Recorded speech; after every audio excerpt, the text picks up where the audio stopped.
Pursuant to Governor Baker's March 12, 2020 order suspending certain provisions of the Open Meeting Law, General Law, Chapter 30A, Section 18, and the Governor's March 23, 2020 order imposing strict limitations on the number of people that may gather in any one place. This meeting of the Western Board of Health will be conducted by a remote participation to the greatest extent possible. All right. All right. Paul, do you have, because I know we all can, but I never bring it up. Do you have anyone else on the meeting? No, just us and Adam. Okay. So I didn't know if someone wanted to say, just in case they are on this meeting, that I just wanted to make sure they knew that this was not the meeting for the trash discussion. That would be next Tuesday, April 13th at 4:30 p.m.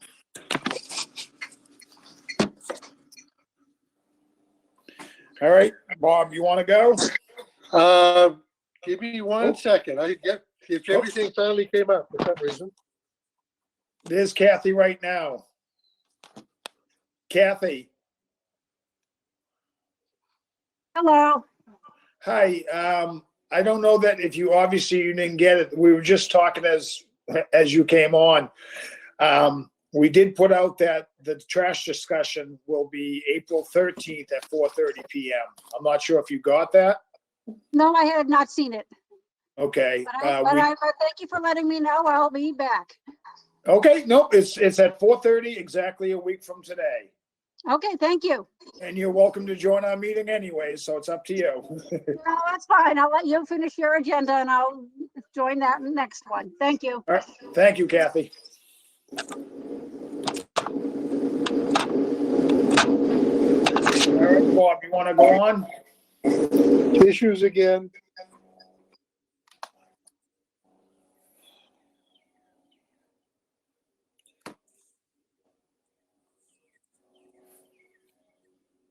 Is Bob there?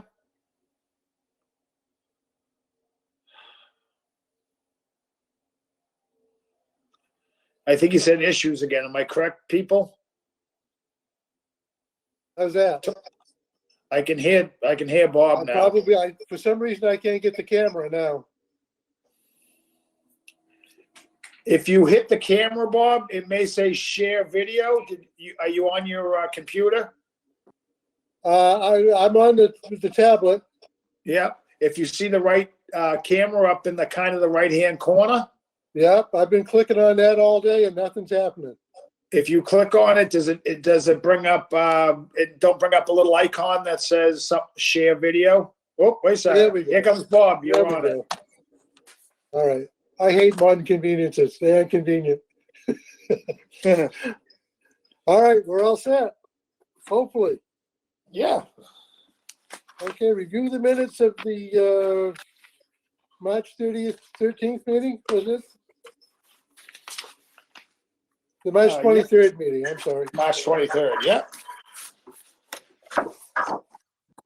Jane, I believe, did I send you an email or not on that, Jane? I just always forget whether I send you one or not. No, you didn't this week. Okay, I apologize. Yeah, I was okay. I just had to make sure that's the one I thought I okayed, but I'm okay with the meetings. I'm fine with them also. I'm okay with them.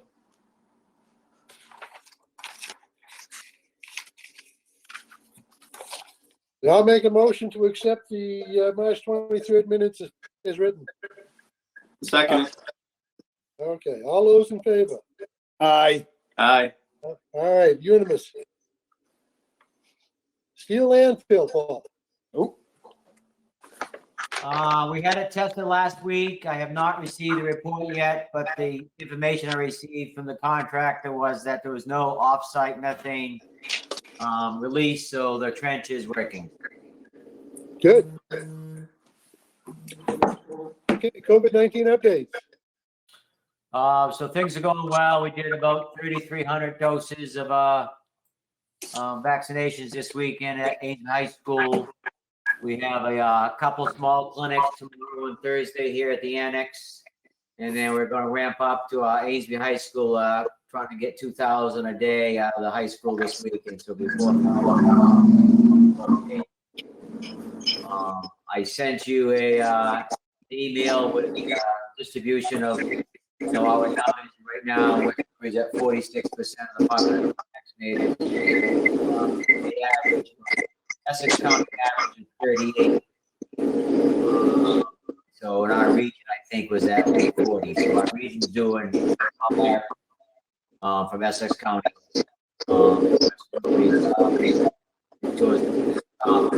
Top two. Newburyport had more percent of the population in West Newbury, like that because of the hospital.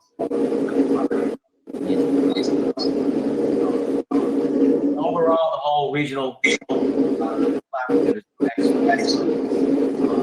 So nothing's going to change drastically. It did not do last week's clinic. Come out. So this we'll see how much it jumped last week. So it's all going good. Youth sports signing up. This week, as we know, sports, soccer, and whatever other things are going on starting up. So far it's looking good. Hopefully that way. Paul, I've got a question. Yes. You got time? My daughter had her shot, as you know, on Sunday, Yeah. and she's still feeling lousy today. Matter of fact, she had to come out of work. What happens if it persists longer than tomorrow? What should she I do? would have her call her doctor. Okay. But it could last a couple of days. But as in anything, if it comes to a point that she's just got to reach out, or she can even give the doctor a call tomorrow morning and just maybe something else going on. You don't want to wait and think it's COVID shot when it could be something totally different. So won't wait too long. But if she's concerned about it, have her call the doctor even tonight or tomorrow. Okay. All right. I'll talk to her then. Paul, thanks for doing that spreadsheet. I had asked you about that before, and I'm glad that you were able to show that as far as how we're doing and how we compare. And it seems like we're maybe a little bit ahead of the curve as far as West Newbury goes. But it's pretty similar with all the other towns in the collaborative. Do you feel the same way? Is that what the numbers look like to you?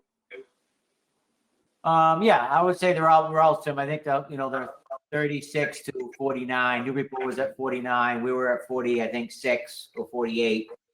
But yeah, no, we're all above pretty much the Essex County average. But again, every week it's going to fluctuate. Once we start doing some more different groups of populations, you're going to see it fluctuate. Overall, I think we're doing great. I mean, and as far as positive COVID cases, has that flattened off, or is it existent? What's going on with that? Yeah, they're still lower. I mean, we're down, I think the last week's report, we're going to report tomorrow for the school district. But I think last week, we had four or five positives in the last 2-week period. So they're still out there. I've been trying to get some time to write another release on the positive cases in town, but just with the vaccine clinics and everything else and septic's trying to blossom now, it's just running out of time to tell people what causes we have. But I think people now are seeing the light of the tunnel because of vaccination as well as spring and sun out and summertime. So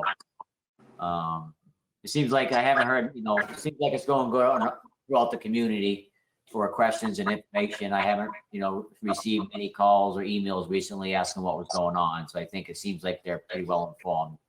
Yeah. And what did we celebrate this weekend as far as how many shots? We did like 1150, so 10,000. It was on Saturday. So by the time we get done this week and next week, and we should be up over 15,000. Over how many? 15,000. Wow. You've created a monster. Nice job, Paul. Thanks. No, it's team effort. You're right there in pharmacy. Blake's in there bringing in the. But you know what, Paul? Well deserved for you. You really deserve a lot of credit. Trust me. What Tom says is ditto, and I'm sure it's from all of us. You're doing a great job. Thank you. Actually, in my opinion, it's both Paul and Jane, because they both either Yeah. been on the phones or the weekends or something like that, they both deserve it. Yeah, Thank Yep. you. absolutely. Jane, I think you had a question a couple minutes ago, Jane? Oh, you raised your hand. Yeah, I was just gonna ask you to mute Bob because he was scattered. I couldn't hear you. But it's all set now. Thanks. Okay. Paul wants some time off. What do you think? May 10th? The week of, Bob. It says the week of, though, The just so week you of, know. yeah. Right. It just doesn't say Yes, May. I saw that. Yeah, I just want to make sure.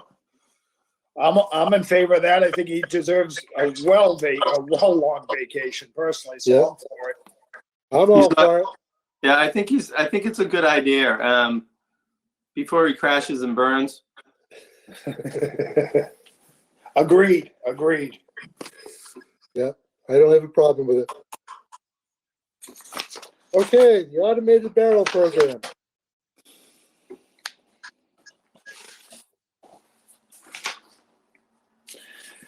Jane, what is directly this involved? What's the question, Blake? We have down automatic barrel program. Yeah, I just wanted you to review everything, make sure we're cool, get it ready for next week.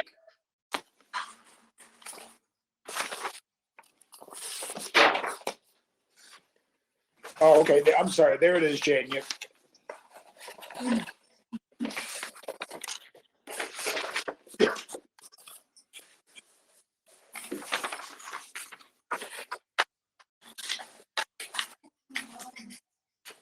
Jane, which one was the notification? Can you just show me what it looks like?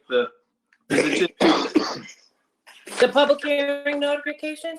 yeah. Oh, yeah. Okay. All right. Yep.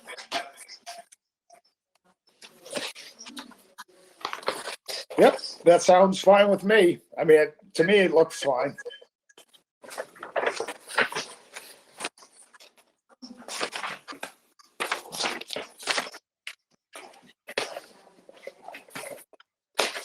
And then the regulations? Yeah.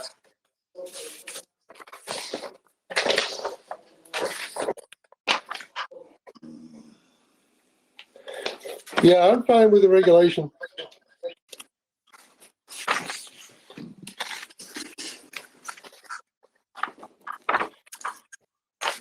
The only question I had, it's not really pertaining to, it does and it doesn't. Have we come down to a final decision whether, seeing as Bob James, the chairman, do we have to rescind the old trash? What do we do with that? It's on the bottom, Oh, the yellow. It says it Okay, supersedes gotcha. regulation. yep. Sorry, Jane. Yeah, I didn't see that. Sorry That's about okay. that. Okay. Yep, I see that. Yeah, we'll just suspend that one when this one takes its place. Okay. Just wanted to double check. Good. And the fee, Yeah, give me two. This one comes. The fee schedule. Okay.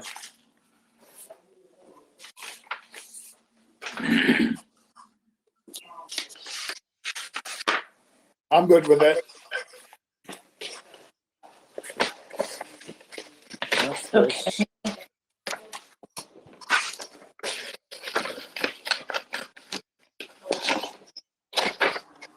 Okay. bulky item schedule.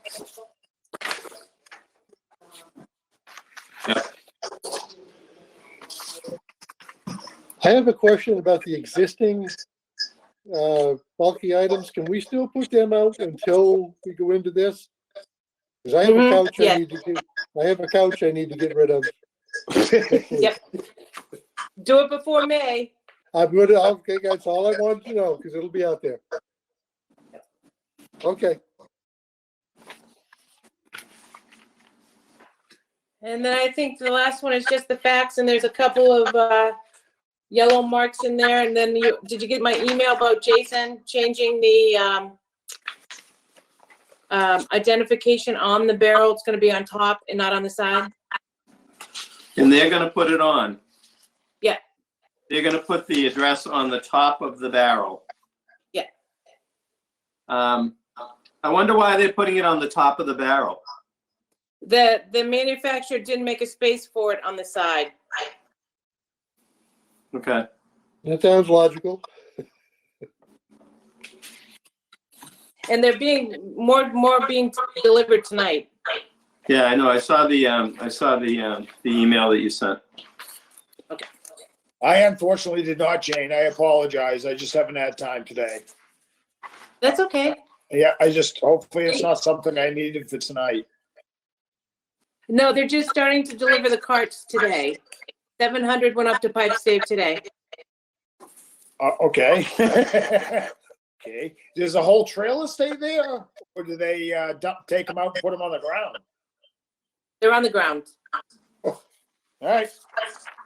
Butchie was helping them today. Yeah. All right. Thank you. So then, is everyone good with the facts? Yeah, that's what I was just Yeah. finally. Yeah. Yeah. How's that going to get distributed? Jason's gonna print for us and he's gonna mail it for us. He's going to print it and he's going to mail it for us? Okay. Yeah. All right. And that'll be sent out before we start the distribution part of the barrels? Yes. Okay. All right. And okay. And we've been receiving some emails from people that are already aware of it with some concerns already. Have they primarily all been people that live in rural areas with long driveways? Jane, remind me who called, then I'll tell you who I spoke with. Sorry. Okay. John Young, Heather. Okay, John Young. Why don't we start with John Young? Right, Jane? Your friend. Yeah. This gentleman, and I can't, on public record here, I can't, but he definitely used an extreme quantity of profanity at Jane. And it wasn't directed to Jane, I do not believe. It was directed to the board.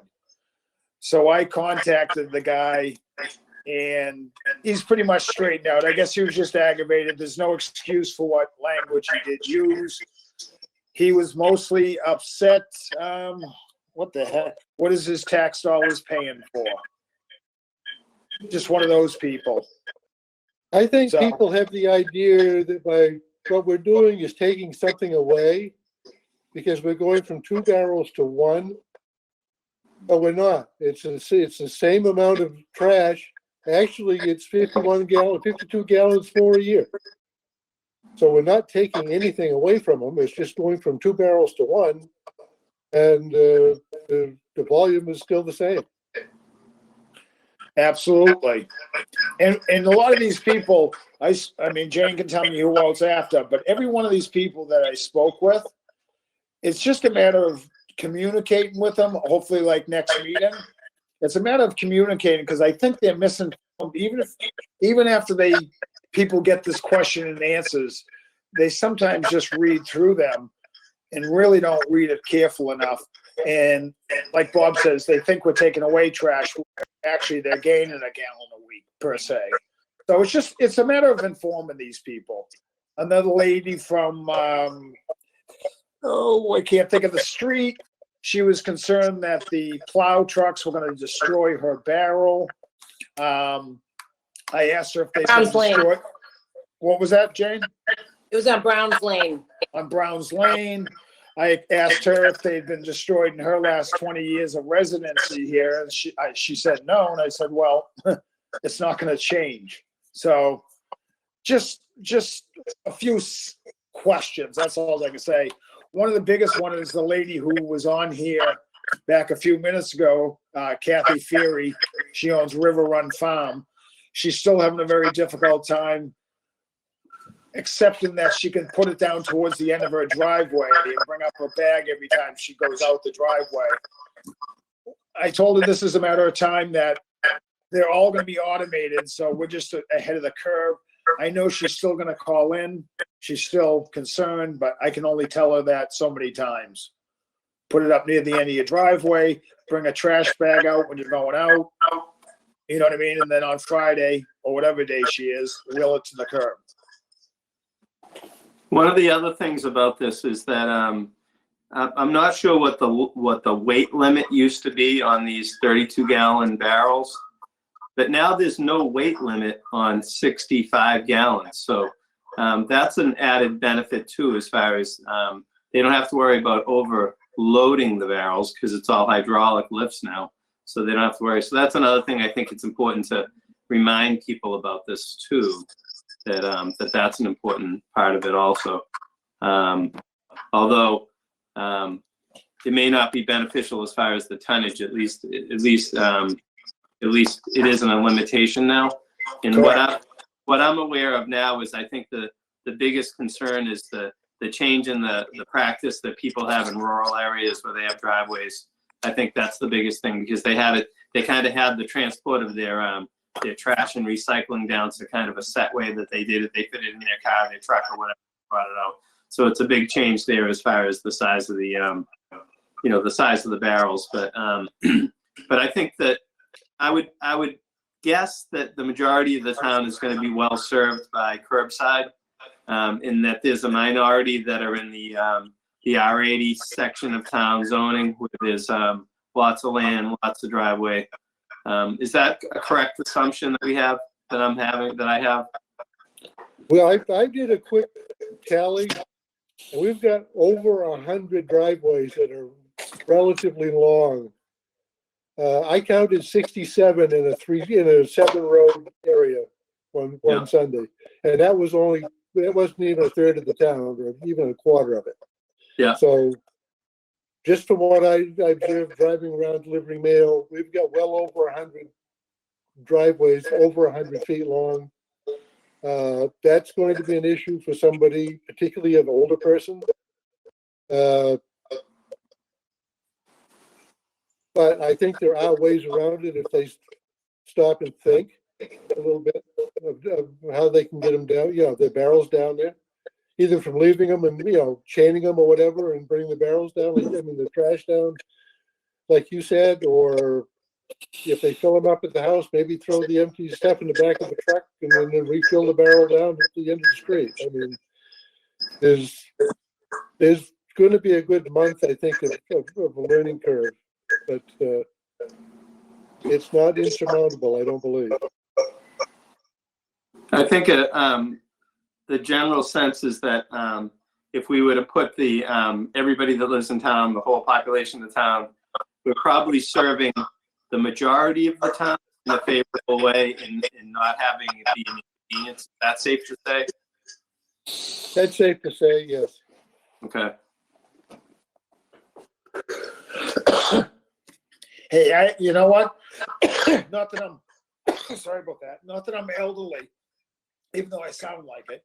I have a 400-foot driveway, and it's a matter of me getting up earlier. It's just, it is a little bit of an inconvenience, but quite frankly, I'm probably going to end up leaving it down the end of the driveway, off the street 15 feet, and put a bag in there when I need to, and then at the end of the week, just pull it out to the curb. So I don't think it's that big. Well, whatever. I shouldn't say that because that would criticize people. I think they all will be able to get used to it eventually. That's all I can say. Yeah, I think.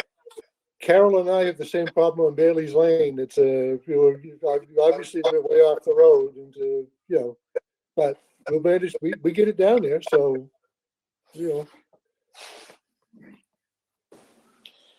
And then we talk one last person, and then we had a call from a gentleman from Ocean Meadow. This gentleman is called, I believe, Angus. He's called, Mike McCarron. And Ocean Meadow is a private entity. Basically, it's like a condo association. I'm sure they don't want to call themselves that. That's fine.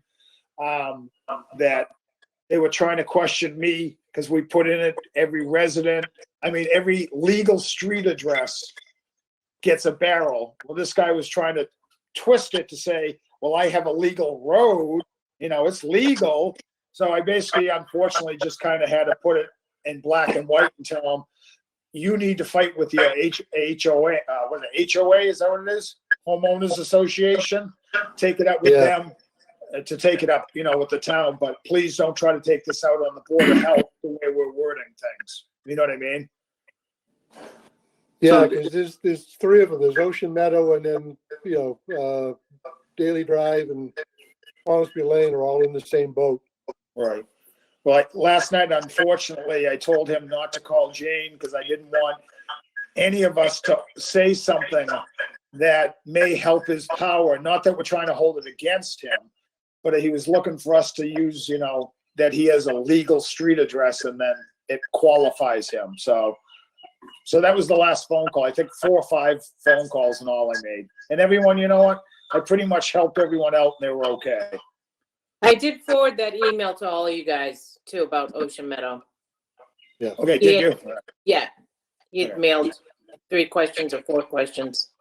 So this can't be, so the way that we wrote up the regulation, that can't be challenged because it's all legal dwellings with an address on a town-approved street. Is it the town-approved street that gets us out of the Ocean Meadows? Angus, are you listening, Angus? Yeah, I sure am. I would think it's the town's acceptance as a public street. So if it's not too late to change that wording, because the planning board approves those streets and they approve the standards, it's the town meeting acceptance as a public way that's the key thing that does not happen with those condo projects. So if we could say a town, an accepted public street, that's very clear. Yes, that sounds better. Okay, perfect. Thank you. Sure.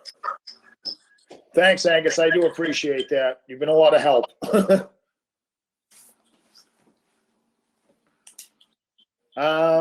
Is there any more, not that we're discussing trash per se tonight, is there any more? Because I know we have someone else possibly on a caller, which is they're entitled to come in and talk if they want, but we're not discussing really the trash this evening. No, I'm good. Thank you. Okay, before we go on, if anybody doesn't mind, Angus, do you have anything you want to bring up? I do. Yeah, I just, so you guys are on the FinCom schedule for a week from tonight, 7 o'clock next Tuesday. And so I had reached out to Bob late last week, just to make him aware, and I don't know if he forwarded the board or not, but that the budget that I proposed to FinCom differs somewhat from the budget that the Board of Health submitted to me. So I wanted to talk that over, now before we get into the meeting next Tuesday. Because if I got it wrong, I can change my proposal. But I kept all of the numbers that you had proposed exactly as you proposed them, with the exception of the staffing.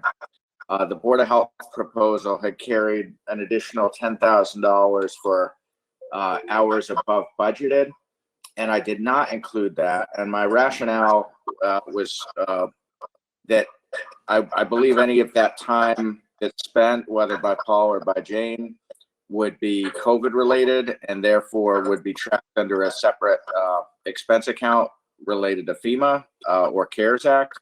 So I didn't see the need to carry in the expense budget. But like I said, if I've got that wrong, we can definitely change that.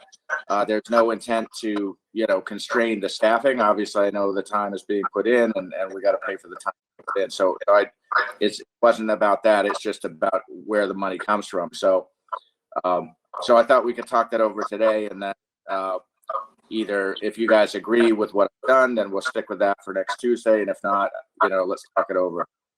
I personally, I want everyone else to speak too. I don't know why I always butt in. I think that's why, in respect why we put it, Angus, was directly, that's what I was the impression was directly to do with COVID. So I understand what you're saying, because we're gonna turn that over to FEMA eventually, and that's not really overtime directed right at the town. Is that what you're more so saying, Angus? That's correct. Okay. Yeah, so just like, all of the expenses that we've incurred so far that are above budgeted, those are actually tracked to a separate expense account. So they don't actually, they don't hit the operating budget. Even if they do initially, sometimes they do initially like through payroll, but they're later journaled over as part of the, when the finance department's put together cost reporting to either CARES or to FEMA, sometimes we would, it would initially hit the account, but then we would journal it over to the separate account set up for the, grant, we consider set up as a grant account books. I'm good with Tom or Bob. I'm not sure if you guys have any questions, so I'll stay out right now. Mute myself. No, I'm okay with it. I think we put it in for a different reason, but I'm fine with that. Well, So, if there was a reason, let's talk that over. I want to get it right, So if there's other scenarios where you think the, personnel costs would be above the budgeted out next year that aren't COVID.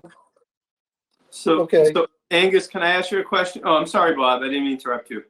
Well, I thought when we put that extra money in was where Paul was now considered an hourly employee. Mhm.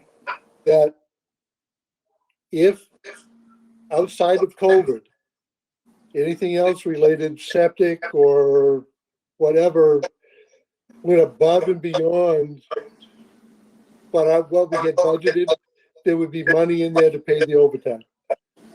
Yeah, not exactly 10 grand. I mean, but just a little, fudge factor here in case there was some outside of the COVID that there'd be something that would be there in case we needed it. That's all. Yeah, I mean, all I say is we don't do that for other hourly workers. For Jennifer Walsh in my office, if she works more than 40 in a week, she will take the same amount of time or time and a half. Like, let's say she worked 42 hours one week. She's got 3 hours, time and a half of that too as comp time. So it's, which is how, that's how we've handled it. So that would be something different to start budgeting overtime. I mean, right now, budget overtime for police and DPW, and that's it in the whole organization. So the way that I understand this is that if we were not in the middle of a pandemic right now, we probably wouldn't be, we wouldn't be considering having to have a lot of overtime that we'd have to consider in this as far as his regular work schedule and his responsibilities. So if you superimpose that on what the regular work is right now, I don't see that there is necessary outside of the demands and things that are defined as COVID related, as far as that he's spending extra time on right now, that we don't necessarily, I don't think there should be any deferment. In other words, if he's not able to get his work done without working extra, it's not because he's not able to get his regular scheduled work done. It's because he has other responsibilities which are COVID related, which what you're saying, Angus, is that would be covered as far as any FEMA money or additional money that we get from the state or federal government to cover his incurred extra costs. Is that correct? That's exactly right. Yes. Exactly. So by not adding this to the budget, Angus, right now, is there any scenario that you could potentially see where we could basically be put in a position where we're not able to pay Paul for overtime that's COVID related? I'm sorry, that is COVID related? In other words, is there any, if we don't add money into the budget, are we circumventing the possibility that he might not get paid? No. But COVID related? That would be a violation of labor law. Every hourly employee is entitled under federal law to get paid, frankly, whether we budgeted for it or not. You know, if we don't budget for it and someone incurs, you know, puts in the time, we have to pay that bill. So you can have policies as we do, you know, requiring advance approval of overtime. You know, you can manage those costs. It's not like, you know, an hourly employee can just work the time without approval and then get paid. But if someone works the time, they're entitled to get paid. So it's so the answer to your question is no, there would not be a scenario where overtime is worked and the town can't pay the bill. That's not going to happen. So if Paul has documented hours that are hours that he's spending in COVID-related activities, okay, and he is not giving us any advance warning that he is going to be needing extra overtime, is that policy going to be dropped down at all, or is this going to be bypassed for these extenuating circumstances that we have right now? Well, that's where a little part of that's a question of management, and where the Board of Health is the appointing authority for the health staff. That's, you know, in a lot of ways, this is I'm charged with administrative personnel policy across the whole town. Yeah. But there's different departments that are under different appointing authorities. The way that plays out is different. So, for instance, you know, I would require advance approval from one of my direct reports. If they're going to work more than 40 hours, I would require advance approval. That's the policy. Yeah. I don't know if the Board of Health, you know, I frankly, I haven't really gotten into that with, you know, whether you're looking for advance approval or not. I think you should as a management strategy, but I'm not looking to change the rules of how it's ever been. Okay. And then the other question that I have is, have we been able to see the definition of what meets the criteria for COVID-related expenses and being able to submit for those at the federal level? And I believe we're just dealing with federal money right now. Is that correct? That's correct. Okay. Has that been defined yet? And should we be concerned about Paul not getting paid? No. I think I've said that a couple of times very clearly. There's no scenario where time is put in that's not paid. Okay. So that I hope that comes through clearly. Yep. In terms of the eligible uses, the CARES Act, there's you know, an appendix to some of the initial guidance that's been circulated a couple of times now, going back to the fairly early days, and that is largely unchanged. I think they changed it a little bit, I think in September, October, so we recirculated at that point, but it's been pretty consistent throughout in terms of what the CARES Act will fund. FEMA has its own rules, and those are evolving. And so, you know, that's part of the work that we do is, you know, we put it through CARES or we put it through FEMA, depending on what's eligible. But as a general thing, staff time for public safety is going to be FEMA. Staff time for anything other than that is going to be CARES.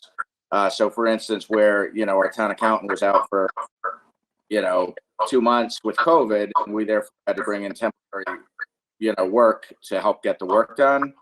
That is an explicitly eligible cost for CARES, but FEMA would not pay that because it's nothing to do with public safety.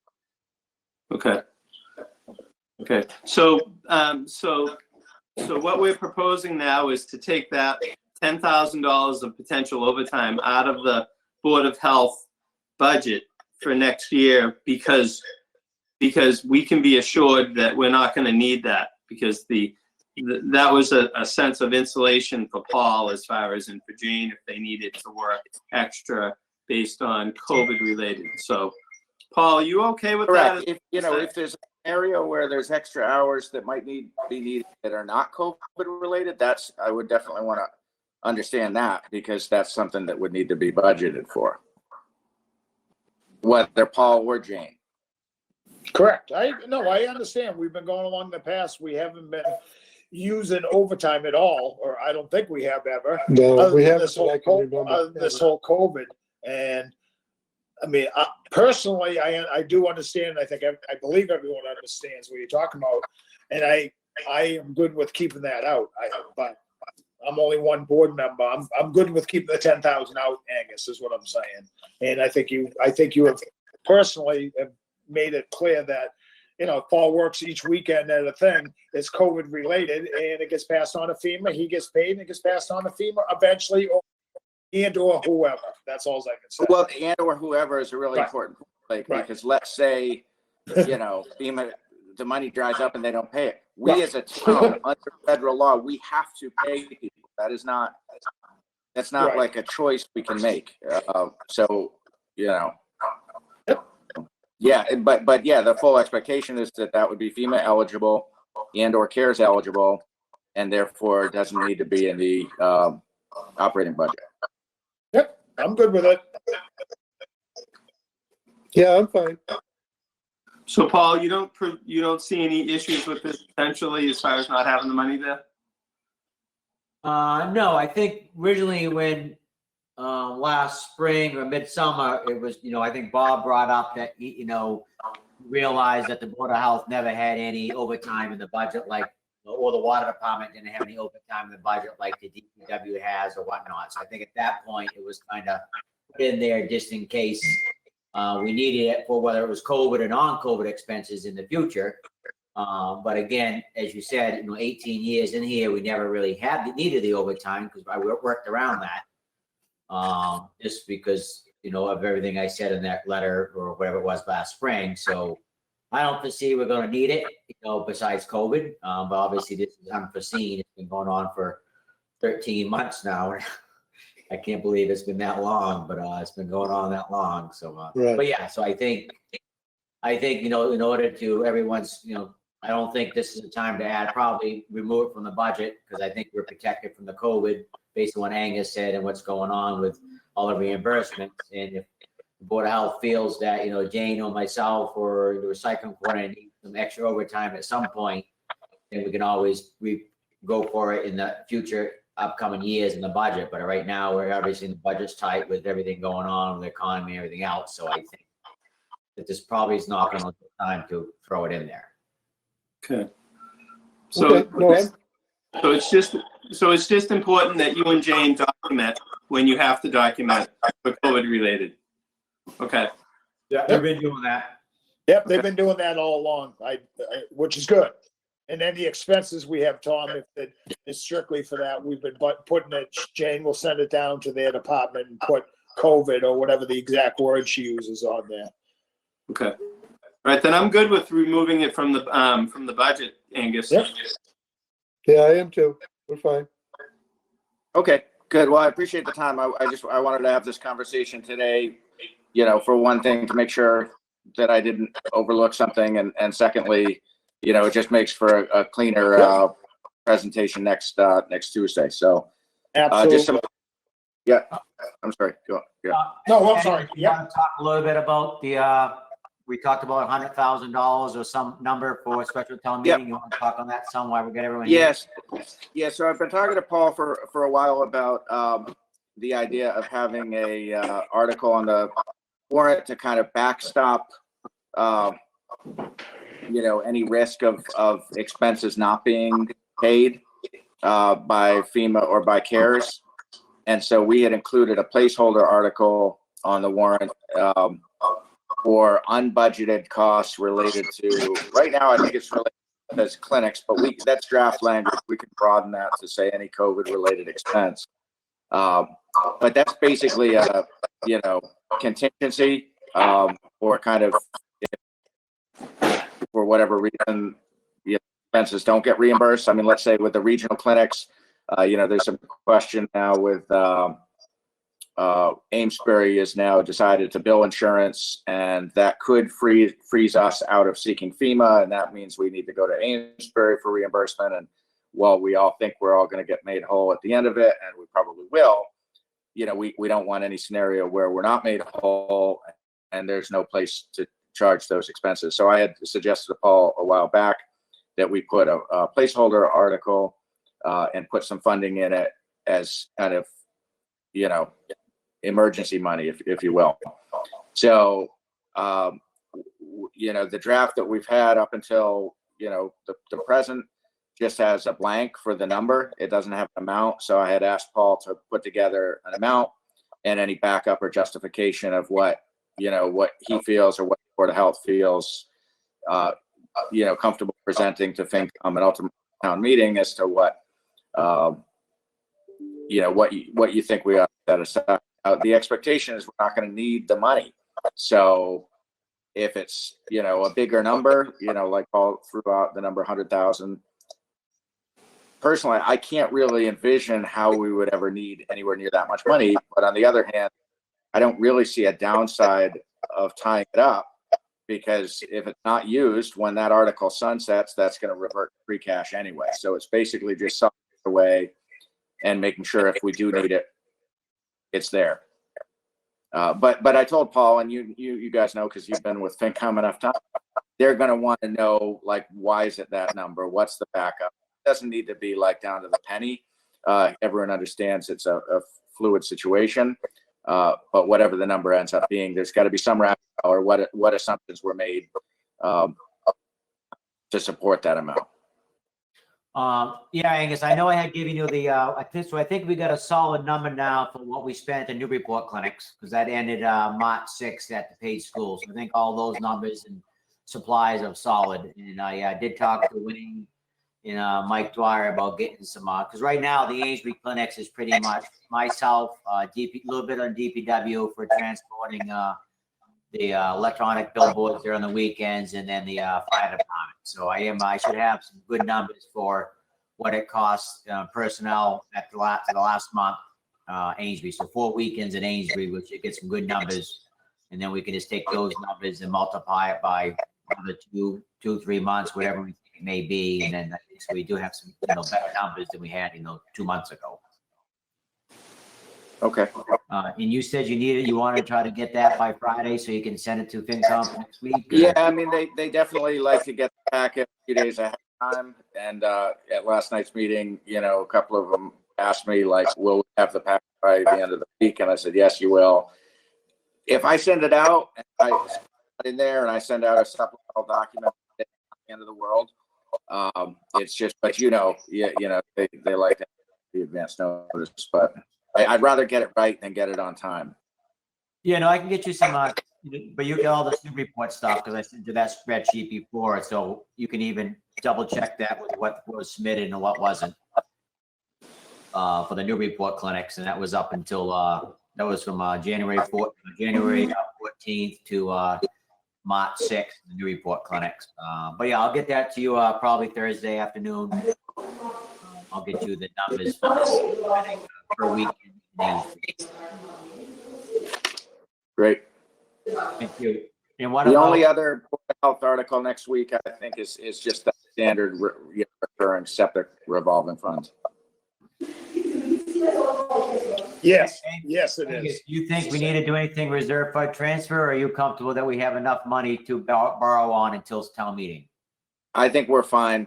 Yeah, I don't think there's going to be an issue. And, you know, we're learning more on with some of the new federal guidance that's coming up on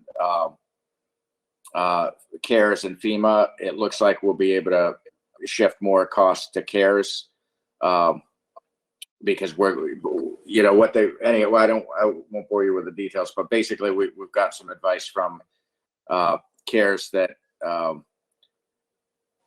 well, I'll just, so in a nutshell, if CARES assumes that a certain type of expense is FEMA eligible, what they've been saying all along is you can only hit 25% of that expense toward CARES because their assumption is going to be that FEMA is paying the balance, the remaining 75%, and you're legally obligated to go after the FEMA funds. And so that's been kind of created like a whole lot of extra work, because we've then had to submit things to FEMA, which we know FEMA is not going to approve. And what we've just recently learned, and this took quite a long time, is that CARES will accept an informal email from FEMA saying that's probably not going to fly. And we don't therefore need to go all the way through the process of submitting everything to FEMA and getting formally rejected. So that actually saves like quite a lot of work. And so that means that there are things that we've only paid 25% out of CARES that now once FEMA tells us they're not going to fund it, we can now transfer all of those costs to CARES. So that was good news. But yeah, the accounting for this is a nightmare because, you know, with the percentages, the amounts you get reimbursed don't reconcile to the amounts you actually pay because some things are reimbursed 100%, some things are reimbursed 25%. And so it makes, you know, the bottom line numbers don't even come close. And it's just a huge amount of work. So now with this new federal program, it's great that there's going to be more money, but it sounds like it's going to be different guidance and other new program. So it's really like an enormous amount of time to. I'm sure. Angus, there was the one way back when, a month ago, seminar website or a slide that talked about a certain percentage of FEMA money per population. Is that still, they still hanging on to that, or has they revised that? It doesn't ring a bell. All right, I'll see if I can find that, because there was a dollar amount per population, and what I understood from it was based on our population, FEMA would reimburse the town about $86,000 for vaccinating their public. But I'll see if that's, you know, I'll try to find it. But so, all right, now that sounds good. We want to make sure, because I'm not sure how much the board really knew about that special town meeting article. We talked about it past, but I just want to make sure they're aware of it because it's coming up next week. Okay, no, I didn't know about it, but I'm glad we do now. It's basically a safety net. You know, Right. I think if all goes well and we're reimbursed, whether it's by CARES, by FEMA, or through the regional intermunicipal, you know, clinic by Amesbury, you know, if we're fully reimbursed, we'll never need that money. But this is basically a safety net, and I think it's Okay. smart to have. Now, are you going to come up with a date for the sunset clause on that, or are you going to leave it up to FinCom, or? They've opened a recommendation. I think it'd be smart to have it through, you know, June of next year. And, you know, if 10 months from now, if we still in this, we can always do a new article at that time. All right, no, excellent, great. Perfect. Thank you, Angus. Yes. So that was my intent. Unless there's anything else, I'll drop off the call. Oh, thank Thank you. We're all No, set. I'm fine. All right. Thanks Thanks, for your guys. time, Angus. Thank you. Okay, good night, Angus. Good night. You All too. right. Okay, the next item we got on the agenda is the well variance for Summer Sweet Lane. So I think it's 4 Summer Sweet Lane, I believe. Yes. I keep on messing Yep. up between 4 and 6, but I think it's 4. I think it's the third house on the left as you go in on the edge of the cul-de-sac. Second house or third left? On the second house It's on the left. the second house, that's right. It's the second house on the left-hand side going in. Yep, so we got a new septic system in the front yard. They were sold the house. The new owners want to put a well for irrigation only. It meets all the setbacks and all the requirements except 85 feet from their own leach field. Typically, I try to get them to do it for meeting the drinking water standards, but they wanted this for irrigation, so they're not even gonna, they're just gonna use it for irrigation, seasonal, keep everything outside. So I know I had Jane look at, we typically approve them with, you know, 3 or 4 conditions. One is a placard for any point of use, a deed notice on the deed. It says irrigation only with a location. And I think to provide water department access to the house to make sure there's no cross connections. Is that what's on the approval letter, Jane, you think? Sounds about right. So it's pretty straightforward, 85 feet for an irrigation well. The state's requirement is 25 feet. So I try to get them to push it another 15 feet away from the house to meet everything, but they just don't want to do it. So That's Okay. up to them. The only thing is, Bob, before you go on, I see that you went to that, but it sounds like he wants to request signs up at Pipe Stave. We kind of missed over that. If you look at your agenda, it says recycling coordinated requests additional signs. Yes, I'm Pipe sorry, Stave. I forgot. Yeah, no, I Yeah. just don't want to, overstay. Scott, I'm sure really, I personally, I think we can come up with it. I'm sure Paul, not that I'm asking Paul to do everything, could probably ask Wayne to do it for us because Wayne knows how to get signs extremely extremely quick. So I think it's a great I'm idea. sorry, but I missed it, but no, I don't have an issue with that whatsoever. I can ask Marie in the morning to help me with it. Okay, I know Paul just usually asks, what's his name? Oh, Wayne? Wayne just seems like he can get, we can pay for him out of our budget, but Wayne just seems to be the guru on getting the signs. Is that correct, Paul? He really is. So. Yeah, they used to use a company in not Nottingham, but up there, anyways, up by Durham, Newmarket, but they use a company down Cambridge at a much cheaper and much quicker. He said that's where we get all the signs made up for COVID. So yeah, either talk to Wayne or Wayne or Marie or Wayne, and they'll just order them. He likes, like I say, he definitely likes the sign. He'll just pick up the phone, call a guy, and get him right away. So yeah, whatever Scott wants to say, just have him made up, I guess. Yeah, I think so. I haven't been up. I was up there this weekend, didn't take notice. Before you do that, Jane, let me just take a ride up there tomorrow, because I think possibly my point is I don't want to overdo it, but possibly it may need more than one. Maybe there'd be one on the gate and then somewhere else. So that's why let me check on that tomorrow real quick, and tell you to get 1, 2, whatever of each. Okay. If that's okay with the board, all right? Yeah, it's fine with me. Okay. All right, the next item is the April 27th meeting. Oh, yeah, I was just thinking, I have a calendar in your folders, but I was thinking if we went to the last Tuesday of the month, that would spread us out between The 13th. week with May. 13th is right. Because we have next week, and then we could take a week off and then meet, and then we'd have a week off and then meet Right. and still stay on schedule. All right. Okay. Tom, do you have your schedule with you, Tom? All kidding aside? You're muted, Tom. You can hear me, but I can't hear you.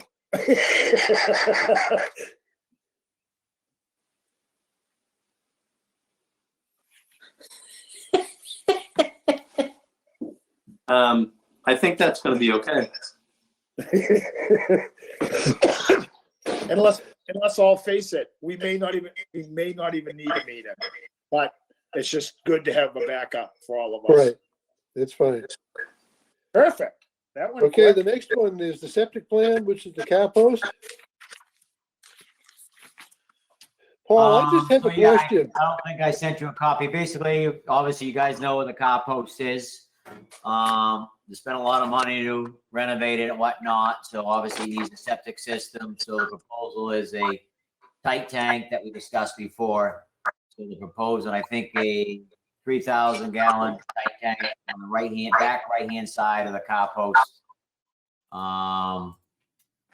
And that way, just needs to be pumped whenever the use, and probably you'll never need to get pumped. Probably. Just for curiosity, why did they go on that side instead of the other side? I'm not sure. I originally thought there was some talk about putting it underneath the parking lot in the back so they can access it, but there was, during the design phase of Chip's project, at one point it was to the right, another point it was in the back. So I don't know. I guess they're redoing the entire building, redoing plumbing. They're going to fill in the basement, I believe, correct? My understanding is they were going to fill it in with flowable fill. Correct. That's what I understand too. So yeah, it doesn't matter where they put it. They can still park in the parking lot there and pump it from there. So Right. I just think, I don't know. That's where they put design for it. And it's No, I'm pretty- fine with it. I was just curious as to Yeah, I don't why. know. That's where I thought it was going to go in the parking lot, but they wanted it there. So I said, that's fine. Put it wherever you want, as long as it met everything. So, we would typically approve that, and then they have to put a deed notice on the property and all that, same as you do Right. before. Okay. Paul, the only question I had, because Jane left it outside her office back, last week, Jane? I forget when the heck you left it out there. And I looked at it real quick. And I'm not questioning because it's okay. They don't make a 3,000 mono though, correct though, Paul? Not that I'm aware of. Not that I'm aware of. No, maybe it's 25,000. Did it 3,000 or 2,500? I kind of vaguely started. Hold on. Yep, I know. I'm sorry to dump it on you, Paul. Sorry, buddy. And we'll get out of here. Hey, you guys, while I have you. Yep. The revolving fund for the trash, I was thinking we don't have to have it as high as we proposed at 150,000 because we don't have to buy the barrels. Jason's gonna be selling, or he's gonna use his barrels. And we don't have to have that stock. Wait a sec. I agree he was going to use his barrel. Just let me think. Sorry, Jane. So you tell me they have to write a check to him?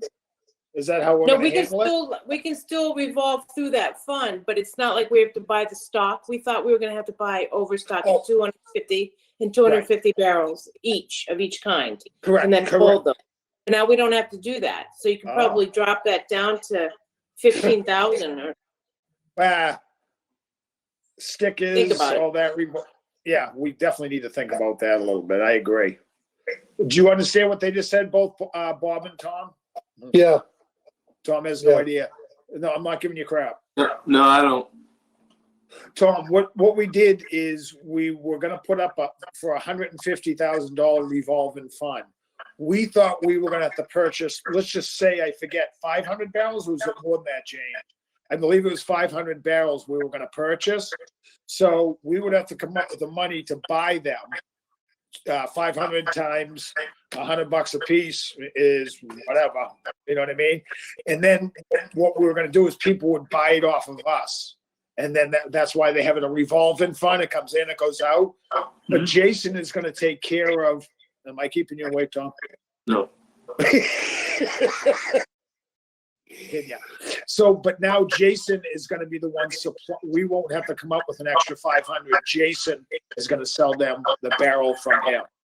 So we don't need that whole 150,000 for revolving fund.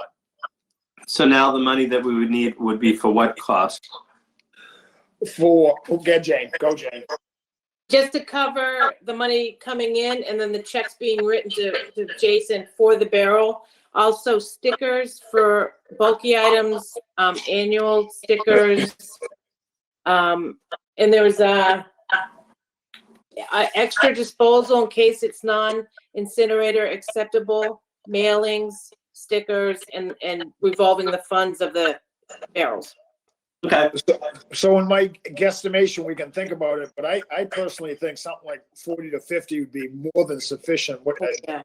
It might even be excess, right? Yeah. Yeah, I mean, I think we could cut that way down. Think about it, Jane and Bob and Tom. I mean, absolutely. But I would definitely Yeah, we can save recommend money, down. we'll look like heroes. True. Okay, back to the time. Nope. So I guess with that said, we have one thing left on the meeting, and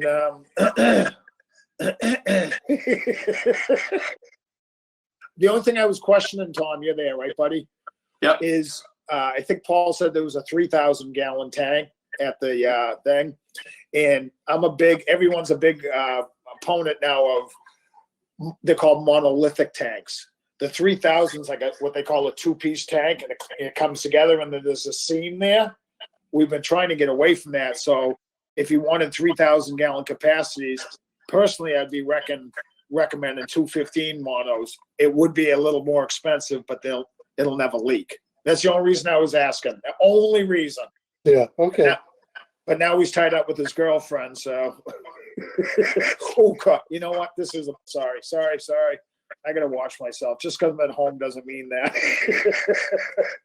I'm checking my people list. Nope, just Adam. So the tanks that you have to that are two-piece, do they meet all the state regulations for being approved? They really do, Tom. But the reason they made them monolithic is because that seam, they put tar on it. It's a big thick rope tar. And over the years, we found in the past that they start to leak there. I mean, granted, it might be 50 years, but that's why they went to what they call everything's monolithic. It has no seam at all. Okay. But that's up to Paul. Okay. All right. If it's a 2,500, we're okay. Yeah. Here he is. So Blake, the tight tank was 3,500 gallon tank, so it's a two-piece tank. They're gonna vacuum test it and tire it. Okay. All right. Whatever. All right. They're gonna tire it all. Okay. So they're gonna tire it. Okay. Done deal. Sorry to interrupt you, Paul. No, it's all good. Yep. Okay, is there anything else? What's this 64 Bridge Street? I'm not sure what that is. Yeah. So that's a septic plan we're gonna deny. I mean, we've looked at it a couple times. It's approvable eventually, but they just need to fix a couple things and just a copy of the recorded, A&R plan. So I figured just to have it denied, that way we could, keep things moving. In case, they don't resubmit the plans and time flies by and forget it all, so. That's going to be new construction too, isn't it, Paul? Correct, yeah, the lot is on 64 Bridge Street, but they're putting it kind of in the backyard of 74 Bridge Street. So they're running the pump line underneath the wetland by directional drilling. So the conservation is looking at that now, and the biggest thing I have to talk to Mike McCarron on is the construction of the septic system needs to come through 74 Bridge Street, which is underneath the same ownership now. But it may not be when they sell it or in the future when they need to put the reserve in. So somehow we're going to that 74 Bridge Street D's reference allow 64 Bridge Street to alter their property to put the septic in or whatnot. So Essentially a minimum of a maintenance easement, right? Something to that effect. Something, and then whoever buys the property is going to have to decide whether they want to know all the conditions on it, because those conditions are outrageous. You can use my property, but you got to do X, Y, Z plus double X to get it done. So so that was the story with that. Okay. All right. I know everyone's eager. I just have one last question. Sorry, Jane. Sorry, Tom. Did you talk to Angus about the meeting, Paul, or no? Didn't have an opportunity? I did. I talked to Angus. He says, he said it could go either way. He said, ideally, fully virtual is probably the best way to do it. But if the board wants, we could do it, semi-virtual. I mean, it's either way. He was going to have Adam, come check out. I know Adam was going to talk to him. I already talked to Adam about it, but have Adam come next week sometime and just check on us before the meeting, make sure the sound works and all that, so we don't make sure everyone can hear it as a test. But we can do either way. We either do it semi-remote, like we did a couple times, in a second floor conference room, or we can do fully remote like this. It's up to you guys. I got to host the meeting no matter which way you do it. So, yep. Right. Okay, as long as we're talking about that, what does everybody suggest? I would like to get together and do it, because if we use the first floor hearing room, the CPC meets out of there, and they do kind of semi-live, semi-virtual, so, and it seems to work. I think we've all been vaccinated, haven't we? Yes. Yes. Yeah. So, I'd prefer to meet as a group if we can. It makes it a little less likely that you're going to talk over people when you can see them, and you're, right next to them. But whatever everybody else agrees on, including Jane and Paul, as far as the best way to do it, I would lean towards getting together if we could for that long extended period than being at home. But I don't want to be the only person. I want other people to weigh in on this too. Like I said, I'd much rather be in person. You know, it's as long as we get somebody that, you know, everybody can hear what we're saying and everybody has the right ability to call in and all this other kind of stuff, I'm all for doing it in person if we can. I think the next week's meeting, I think it may help us for us all to be there, so we're not stepping on one another. It's much easier to read someone's face in person for me. So, Right. I mean, I'd be all for it too, Tom. And Yeah. I think Jason's looking forward to coming in. Yeah, and I think that this is, you know, as good as this is, there were times during the meeting tonight that I couldn't hear like Paul talking because of feedback that was going on. And I don't know who the big contributor is or where it's coming from, but if it's going to be a better quality as far as being able to listen and being able to interact, then I'm for it. There's been some bumps in the road, even with these nice iPads, as far as being able to hear, including contributing to feedback. And I don't even know why I do that or why it happens. But I think if we can get a better quality meeting and a better quality interaction with the public, I think that's better. And if that means we meet as a group, then I'm good with it. Okay, I think that kind of says we're all three are ready to try it. Yeah. I'm ready to give it a shot. But I do believe, and I want to end on this note, I think everyone will agree with me. We minimum, if the camera shot is allowable, we probably have to be at least 6 feet apart from one another, just for the purpose of, even though we're all double vaccinated, I think it's not sending a good message if we were tight together. And we Is that have fair to for wear, everyone? and we have to wear masks. Yeah. You have to wear masks. Even if we're 6 feet apart, Tom, I'm being, yeah, we should. I think it's going to be a tough sell if the Board of Health doesn't have masks on. You got my vote. Fine. Yep, that's fine with me. Okay, perfect. Is that it, guys? Yeah, I can't think of anything else. Tom, wait till you see my mask next week. You're gonna love it. All right, I can't wait. All right, Tom. See you Saturday. Yeah. All right, All okay. right. All right, guys. See you See you later. guys. Yeah. Bye, Paul.